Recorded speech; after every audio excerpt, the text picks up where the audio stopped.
3교리고 사주의 일진사주 명리학 제1740강 시작하겠습니다. 자, 오늘은 양력으로 2023년 8월 12일이고요. 음력으로는 2023년 6월 26일입니다. 오늘 주어지는 명식은 계면연 경신월 이민일이 되겠고요. 일진이민이 되겠습니다.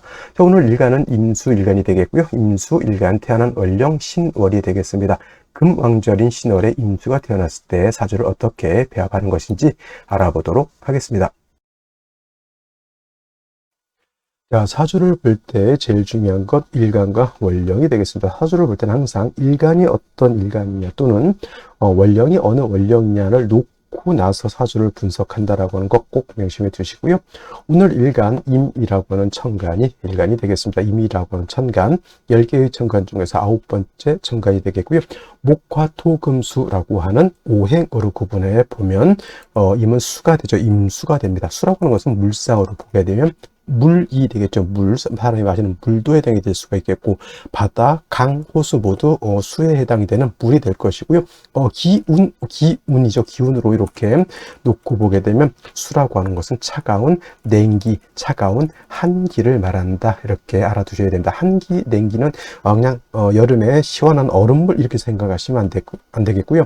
남극 대륙에 영하 70도, 사람이 살 수 있는 곳이 바로 영하 72도인 곳에서도 사람이 산다고 합니다. 그 정도의 혹한의 그런 차가운 기온을 말한다. 이렇게 보시면 되겠습니다. 수라고 하는 것은 방향은 북쪽 방향이 되겠습니다. 그래서 지지로 놓고 봤을 때 해자축, 월이 바로, 수가 왕한 계절, 겨울이 되는 것이고, 색깔은 색깔은 여러분들이 물은 투명하니까 흰색이 아닐까 이렇게 생각하시는 분들도 있는데, 수의 색깔은 흑색이고 주관하는 신은 현무라고 하는 상상 속의 동물이 되겠습니다. 자, 인의 예지 신이라고 하는 오상으로 놓고 봤을 때 인이라고 하는 건 뭘로 배웠습니까? 목이죠. 의라고 하는 것은 금이 되겠고요. 예라고 하는 것은 화가 되겠고 신이라고 하는 것은 토가 되겠습니다. 그래서 오늘 수라고 하는 오행이 주관하는 그 오상은 바로 지혜. 그래서 수일간들이 머리가 똑똑하고 또 나름대로 또 자연의 순리를 따르고자 하는 그런 사람들이 많이 있겠다. 지혜인데 물이 깊으면 아주 좋은 깊은 만물 사람들을 이롭게 만들 수 있는 그런 현명한 지혜일 수도 있겠지만은 수가 약하거나 수가 파급됐을 때 지혜는 간지라고 해서 좋지 못한, 우리가 쉽게 말하는 잔머리라고 하죠. 그런 지혜로도 우리가 볼 수가 있습니다. 그래서 수일간이 또는 수가 어느 정도 사주에서 용신 또는 희신일 때는 진짜 지혜로운 사람으로 볼 수가 있는데, 사주에서 수가 병이 되거나 수로 인해서 용신이 파극되거나 또는 수가 너무 부족하거나 이렇게 됐을 때, 수가 문제가 될 때는 그때는 간지가 된다라고 하는 것. 그리고 수가 너무 많게 되면 수는 화를 극하게 돼 있죠. 그래서 너무 머리를 굴리게 되면은 예절이 없다 이렇게 볼 수도 있겠습니다. 라고. 그래서 목화토금수라고 하는 인의 예지 신의 작용도 여러분들 한 번씩 살펴볼 필요가 있겠습니다. 자, 이것은 수라고 하는 오행으로 이렇게 살펴본 것이고요.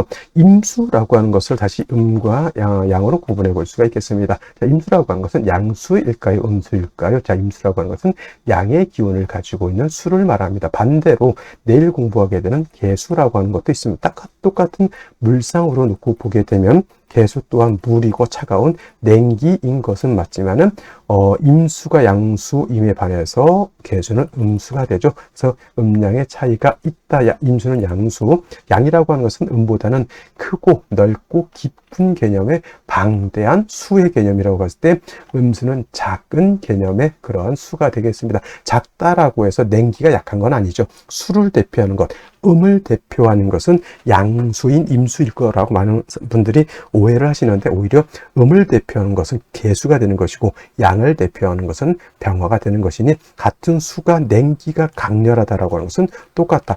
화도 병화든 정화든 뜨거운 것은 똑같습니다만은 둘 중에서 어떤 것이 더 뜨거우냐를 놓고 봤을 때 양화인 병화가 뜨거운 거고, 그다음에 수라고 하는 것은 차가운 냉기인 것은 똑같지만 둘 중에서 어떤 것이 더 차가우냐라고 봤을 때 임수보다는 개수가 더 차갑다. 그래서 여름에 조후를 할 때는 임수를 쓰는 것보다는 개수를 쓰는 것이 조후, 뜨거운 것을 시원하게 식혀주는 것에는 임수보다는 개수가 더 월등하다라고 이렇게 설명을 드린 것이고, 자, 양수인 임수 물상으로 비유해 보게 되면 대해수라고 표현하죠. 바다 같은 개념, 강호수 같은 개념의 방대한 수, 이렇게 볼 수가 있습니다. 그래서 임수라고 하는 것은 신화, 물이 많아지게 되면 어떻습니까?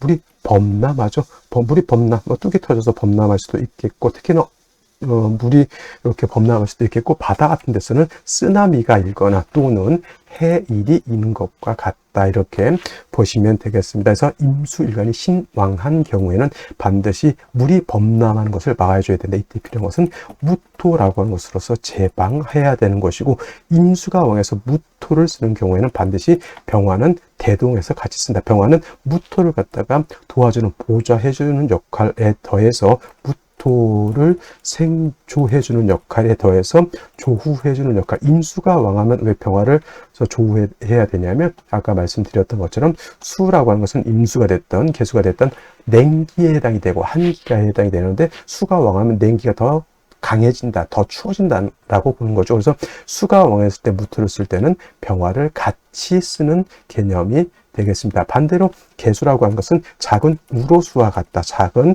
옹달샘과 같고 사람이 먹을 수 있는 음용수와 같다, 또는 하늘의 정화를 제사를 지는 정화수라든가 캐톨릭에서 쓰는 성수 같은 개념이죠. 아무리 왕해도 개수는 범람의 우려가 없습니다. 그래서 개수가 왕할 때는 병화를 써서 조후해 주는 것은 똑같습니다. 개수가 왕해도 한기가 가중되는 것은 똑같지만은, 이때 무토, 기토를 쓰는 것이 아니라 간목을 써서 개수의 왕한 기운을 갖다가 설비순세하고 간목으로서 병화를 갖다가 생조해주는 구조를 갖는다. 그래서 같은 수라고 하더라도 임수일간을 왕하면 무토병화를 쓰지만 개수는 간목병화를 쓰는 것이 기본적인 사주 취용법이 되겠고요. 임수일간이든 개수일간이든 신약한 경우에는 반드시 금을 얻어서 수를 생해주는, 금생수에서 수의 근원을 마련해 주는 것이 필요하다라고 볼 수가 있습니다. 수의 근원 또는 수원이라고 이렇게 표현합니다. 그래서 일간이 왕할 때는 반드시 도로서 임수를 제방하고 병화로서 주호하고, 임수일간도 신약한 경우에는 금으로서 일단 임수를 도와주는 것이 필요하겠다 정도 이렇게 이해해 두시면 되겠습니다. 자, 다음으로 임수일간이 태어난 월령에 대해서 알아보도록 하겠습니다. 월령 또는 월지 또는 월원이라고도 이렇게 표현하고요. 위치는 월주의 지지를 말합니다. 월령, 월지, 월월은 계절의 개념을 가지고 있다. 계절은 춘하추동의 개념을 말하는 것이고요. 이 계절 춘하추동 안에는 매우 중요한 왕세와 한열의 개념을 가지고 있다. 왕세라고 하는 것은 어느 오행이 왕하냐 약하냐를 놓고 보는 것이고, 한열이라고 하는 것은 한난조습이라고 해서 이 사주가 뜨거우냐 차가우냐 건조하냐 습하냐를 놓고 보는 것인데, 이 왕세라고 하는 것과 한열이라고 하는 것은 반드시 중화를 이루어야지 이 사주는 좋은 사주. 예를 들면은 여러분들이 어느 나라를 가서, 우리나라 대한민국 같은 경우는 특히나 이제 가을이라든가 이렇게 봄 같은 경우에는 되게 따뜻하고 좋습니다. 여름엔 좀 더워서 문제고 겨울에는 좀 춥죠. 근데 어느 나라로 가면 기본적인 1년 내내 평균 온도가 18도에서 18도 정도에서 한 25도 꾸준히 이 정도 되는 나라가 있습니다. 이때 이게 뭐예요? 한열이라고 하는 것이 어느 정도 중화를 이루었기 때문에 사람이 살기 좋은 최적의 온도, 이렇게 말하는 것입니다. 그리고 왕세라고 하는 것은 목화토금수가 서로 견제와 균형을 잘 이루고 있으면 그야말로 지상낙원이 된다, 이렇게 보는 것이죠. 중화라고 하는 것, 왕세와 한열이 중화를 이룬다라고 하는 것이 바로 이러한 개념이다라고 볼 수가 있는 것이다. 이러한 것을 알 수 있는, 왕세와 한열에 알아볼 수 있는 가늠자 같은 역할을 하는 것이 바로 이 월령이기 때문에 그만큼 중요하다라고 볼 수가 있겠고, 지금은 이제 신월이 되겠습니다. 이제 신월, 미월에서 이렇게 신월로 넘어올 때 중요한 것은 무엇보다 입추가 되어야지만 월이 미월에서 신월로 바뀌고, 미월은 여름이죠. 여름에서 초가을인 가을로 이렇게 전환이 되는 것이다. 그 다음에 입추가 되면서 신유, 술월이라고 하는 가을로 완벽하게 이제 바뀌게 된다라고 하는 것. 가을은 어떤 계절? 금이 왕한 계절이다. 인묘진월은 목이 왕한 계절, 사오리월은 화가 왕한 계절, 그 다음에 해자축월은 수가 왕한 계절, 신유술월은 금이 왕한 계절. 그래서 숙살지기가 왕성한 그런 계절이고, 금이 왕할 때 우리가 흔히 뭐라고 합니까? 그렇죠. 결실을 맺는다, 뭐 이런 개념으로서 또 이제 설명을 하게 되는데, 물론 이제 금이 있을 때는 모든 만물이 이제 겨울을 대비하기 위해서 모든 만물이 이제 봄, 여름 때 펼쳐놨던 그런 기운들을 안으로 거두어들이는 결실의 계절로 이렇게 보는 것도 맞습니다. 일단 그 다음에 신월이라고 하는 것은 금이 왕의 계절이라고 말씀드렸는데, 지금 신월이라고 하는 계절은 어떤 계절? 금이 임관지인 계절이고요. 다음 달 6월은 금의 제왕지가 되는 것이니 1년 12달 중에서 신월과 6월이 가장 금이 왕한 시절이다. 자, 금이 왕하다라고 하는 것은 목이니까 목은 약해질 것이고요. 금생수 하니까 금이 왕한 계절에 수가 있다라고 하면 수는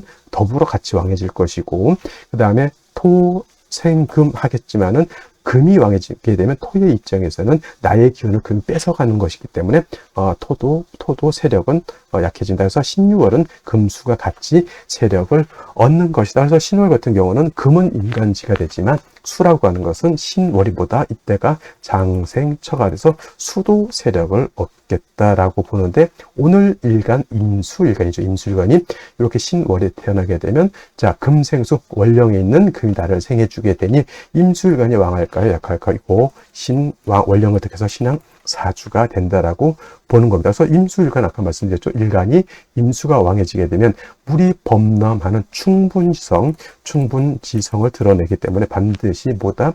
무토로서 임수를 제방하고 병화로서 조후해야 된다라고 하는 것인데, 이때 만약에 임수가 왕한데 무토를 쓰잖아요. 왜 병화를 같이 써야 되냐면, 무토로 이렇게 쓰는데 임수가 왕하죠. 자, 원래는 토극수하지만은 수가 너무 많게 되면 수다 토는 어떻게 됩니까? 붕괴가 된다. 소다 토붕이 되고, 그다음에 월령에 있는 금이 왕하죠. 금이 왕하면 토생금하지만은 그 토의 입장에서는 수다 토붕되는 입장에서 설기까지 되기 때문에 무토가 굉장히 약합니다. 그래서 이런 경우에는 무토만 딸랑 있어서는 안 되고, 병화라고 하는 것이 있게 되면 병화는 토를 생해주는 역할도 하고요. 그 다음에 신월에 금수가 왕할 때 한습할 때 조후해주는 역할, 금을 통제시켜주는 역할까지 하게 되는 것이니, 신월의 임수는 무토 병화를 가지고 용신을 치용할 수밖에 없겠다라고 하는 것이 답이 되겠습니다. 자, 신월의 임수, 무토 병화를 아울러 쓴다. 정리해 두시면 되겠습니다. 그러면 다시 오늘의 명식을 살펴보도록 하겠습니다. 오늘 명식, 임수일간이 신월에 태어난 사주의 명식이 되겠고요. 일간의 특성, 월령의 특성을 안 경우에는 뭘 알아야 된다? 격국이라고 하는 거 살펴볼 필요가 있겠습니다. 자, 격국이라고 하는 것은 일간과 월령과의 관계를 살펴 사주 8글자가 어떻게 구성되어 있느냐를 놓고 보는데, 자, 일간 임수라고 하는 것은 양수, 양의 기운을 가지는 수가 되는 것이고, 월지에 있는 신금은 양금이 됩니다. 양이 되는 것이고, 월지에 있는 금이 일간 수를 하는 관계죠. 나를 생해줍니다. 생아자라고 표현하는데, 생아자는 육친으로 보게 되면 인성이죠. 인성. 근데 인성은 다시 정인과 편인으로 이렇게 구분해 볼 수가 있는데, 정인이라고 하는 것은 일간과 인성과의 관계가 양대음 또는 음대양으로서 음양의 조화가 맞으면 정인이 되는 것이고, 편인이라고 하는 것은 일간과 인성과의 관계가 오늘처럼 양대양이 되거나 또는 음대음이 돼서 음양의 조화가 맞지 않으면 편인이 되는 것이니, 이거는 편인 격이 되는 것이다. 단 신월의 인성인 금도 왕하고 일간 자체도 왕하기 때문에 어떤 사주? 모왕자상한 사주 국세가 된다. 단 일간 특성상 임수가 왕해지게 되면 무토로서 제방하고 병화로서 조우한다라고 하는 것은 세트면으로서 반드시 머릿속에서 떠올려야 되는 것이다 라고 보시면 되겠습니다. 특별히 임수 투출했다고 해서 뭐 비경격으로 볼 것도 아니고 당연히 경금 투출하게 되면 뭐 편인격이 무왕자상되는 것은 특별한 것이 없으니 신월의 임수는 뭐 특별한 거 아니면은 편인격으로 이렇게 볼 수 있겠다라고 하는 것 정도. 그다음에 월간 보게 되면 신중에 있는 경금 투출되어 있으니 원안적인 편인격에 이때 다시 금만 많아진다라고 하면 오히려 금다수탁이 될 수도 있지만은 양수인 임수는 대수이기 때문에 웬만해서는 금다수탁으로 보지는 않습니다. 근데 문제가 뭐냐면 연간에 이렇게 개수가 투출되어 있죠. 겁재입니다만은 문제가 왜 제가 이게 개수가 투출된 게 안 좋게 보냐면 임수가 왕했을 때 뭘 써야 되죠? 무토를 써야 되고 병화를 같이 써야 되는데 수가 왕해지게 되면 수는 뭐다? 병화를 갖다가 수극화해서 재성을 갖다가 곤고하게 하죠. 비쟁제가 될 수 있다라고 하는 일단 뉘앙스를 가지고 있다라고 하는 것이 하나의 문제가 되는 것이고, 연지에 있는 묘목 같은 경우에는 뭐 토가 없을 때는 목의 수의 기운을 설기순수해주는 역할을 하지만은 인목이 아닌 이상 묘목은 작은 화초와 같은 습목이기 때문에, 물기를 가지고 있는 목이기 때문에 왕수의 기운을 설기순수하는 데는 그렇게 공력이 크지 못하다라고 하는 점. 그리고 일지의 인목이라고 하는 것을 이렇게 가지고 있죠. 인중에 있는 간목, 인중에 있는 병화를 우리가 쓸 수는 있겠지만은 오늘 이 명식의 가장 큰 단점이 뭐다? 신월에 인목이 있어서 월일지로 인신상충이 되는 것이 가장 큰 단점이다.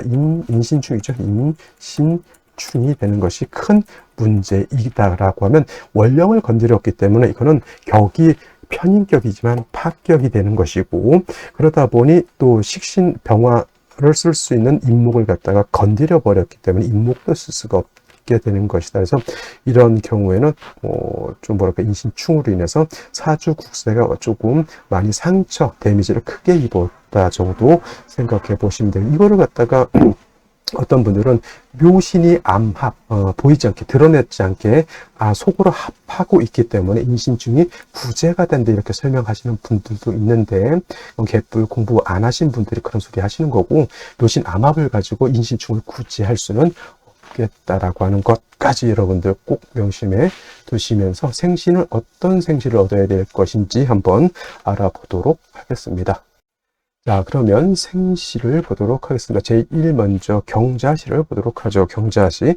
경자시가 되게 되면 일단 인신충으로 인해서 임수를 생해줬던 신금은 상처를 받습니다. 인신충하게 되면 신금이 더 많이 깨질까요? 인목이 더 많이 깨질까요? 이거는 당연히 인목이 더 많이 상처를 받지만은, 사주의 격국을 정할 수 있는 월지가 깨지는 것도 임수 입장에서는 큰 데미지가 일 수밖에 없습니다. 겠는데, 연지 시지에서 자수 양의를 받았기 때문에 얘는 상처를 받았다 하더라도 임수는 자의 뿌리를 뒀기 때문에 임수 자체는 뭐 이렇게 약하지 않겠다. 그 다음에 더해서 경험이 다시 투출해서 임수를 생하는 것이니, 뭐 이거 임수가 약한 것은 문제가 되지 않으나 역시나 무토가 있어서 임수를 통제하는 것도 아니고 인중병화를 써야 되는데 인신상충하게 되면 인중병화가 깨져 쓸 수 없게 되죠. 사주가 어떻다? 한습해진 것이 문제이다라고 보시면 되겠고요.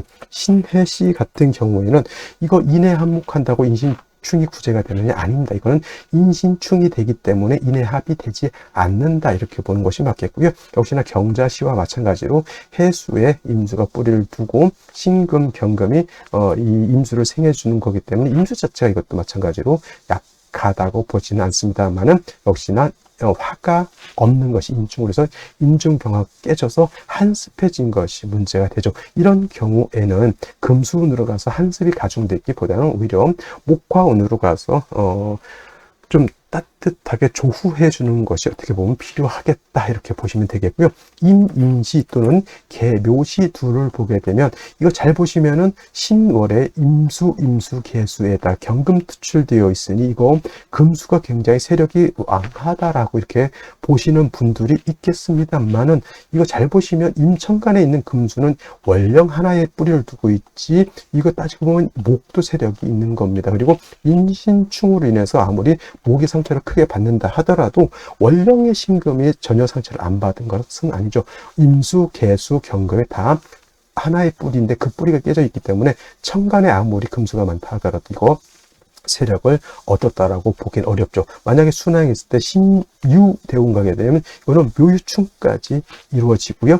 임술대운 들어오게 되면 역시나 술토가 들어오기 때문에 이것도 세력을 임수가 왕하죠. 이 임수가 다시 왕이지려면 그래도 한번 어떻게 개해대운, 갑자대운 정도는 가야 되는 것이고, 만약에 이 사주가 이 이민시가 됐는데 남자로 태어났다. 이거는 제가 봤을 때는 좋지 못한 구조, 개묘시 마찬가지 이렇게 보시면 되겠습니다. 갑진시 되게 되면은 역시나 이거 인신충을 구제할 수가 없고요. 인묘진이 있다고 해서 반합이 형성된 것은 아니겠다. 그래도 경자신의 시만큼은 아니더라도 습토신의 임수가 뿌리는 두는 것은 맞습니다만은 이거는 제가 봤을 때는 목화운보다는 제가 봤을 때는 이건 금수운, 화가 좀 부족하다 하더라도 이거는 금수운으로 가는 것이 조금 더 나아 보이고요. 을사병호 정미시 대표로 병호시를 하나 보겠습니다. 이것도 을사병호 정미시 하게 되면 인신충으로 인해서 아까 말씀드렸던 이민개묘시보다도 이거는 을사병호 정미는 화가 왕해지기 때문에 인신충으로 인해서 임수가 더욱더 약해질 수밖에 없겠다. 특히나 병호시를 얻으면 차라리 금수운으로 가야지 이게 목화운으로 갔다라고 하면은 제가 봤을 때는 뭐 어렵게 살 수밖에 없는 그런 구조라고 보시고요. 무신시 같은 경우는 뭐 인신충이 인신충 겹쳐버린 어떤 분들은 이자불충 이렇게 말씀하시는 분들이 있는데 다충이 됩니다. 하다 보니 신금 인목 완전히 다 깨져버렸고요. 그래도 이제 금이 그래도 깨진 금이라도 2개 정도 있으면 임수는 약하지 않습니다. 이거 제가 봤을 때는 뭐 금수운으로 가는 것이 좋을지 또는 목화운으로 가는 것이 좋을지 모르겠으나 일단은 무신시 자체가 저는 일단은 좋다고 보기가 어렵고요. 만약에 무신시로 태어났다 그러면 저는 그냥 화가 좀 부족하더라도 이거는 금수운으로 가서 일단 일간 자체가 일간 자체가 좀 힘을 얻는 것이 조금 더 필요하지 않을까. 경술시 별로 좋을 일이 없을 것이다 이렇게 말씀을 드리면서 오늘은 여기까지 설명드리도록 하겠습니다. 자, 토요일 주말 잘 보내시기 바랍니다. 감사합니다.